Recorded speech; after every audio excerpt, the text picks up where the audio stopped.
সালামকে যেই জায়গায় রাখা হয়েছিল সেই জায়গাটার নাম কোরআনে কি আছে? আগে বলছে কে? না, দুই তিনজনই বলছে। দুইজন পাওয়া গেছে।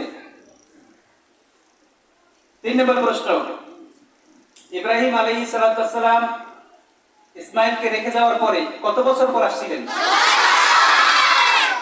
এটা সবাই পাস করছেন, এটা আর পুরস্কার হবে না। আলহামদুলিল্লাহ আলহামদুলিল্লাহ আলহামদুলিল্লাহ। এটা ইব্রাহিমের মতো আপনারা পাস করছেন। জি, ঠিক আছে। কয়টা হলো প্রশ্ন? তিনটা। 3 নম্বর। আর একটা প্রশ্ন কয়টা হবে? 5টা। আর একটা প্রশ্ন, আর 2টা প্রশ্ন। হাজের আলাইহিস সালাম 2 পাহাড়ের মাঝে দৌড়েছিলেন কতবার? কি পুরস্কার না দেওয়ার চিন্তা ভাবনা করে প্রশ্ন করতেছেন নাকি? তো সবাইকে পুরস্কার দেব অসময় দেখি। এখন তোমরা পুরস্কার নিয়ে যাবা না? পুরস্কার কি এখন নেবা না পরে নেবা? শেখ সাদি রহমতুল্লাহ আলাইহি ওনার একটা গল্প বলি। উনি একটা সফর করছিলেন। আমরা শেখ সাদি রহমতুল্লাহ আলাইহির ফার্সি কবিতা আমি মুখস্থ করছি কয়েক হাজার। তো উনি বলছেন আমি সামদেশে সফর করছি, বন্ধুদের জন্য মিষ্টি নিয়ে আসছি।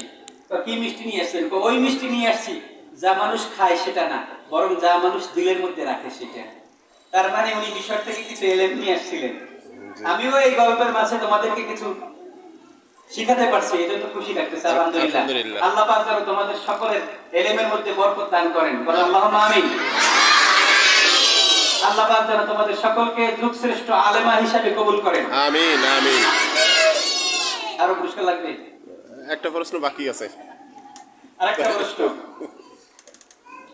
ইব্রাহিম আলাইহিস সালামের দ্বিতীয় সন্তানের নাম কি?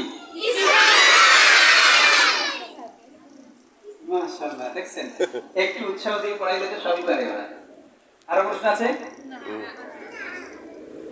মাশাআল্লাহ, আপনারা সবাই পাস করছেন। এখন সবাইকে কাজ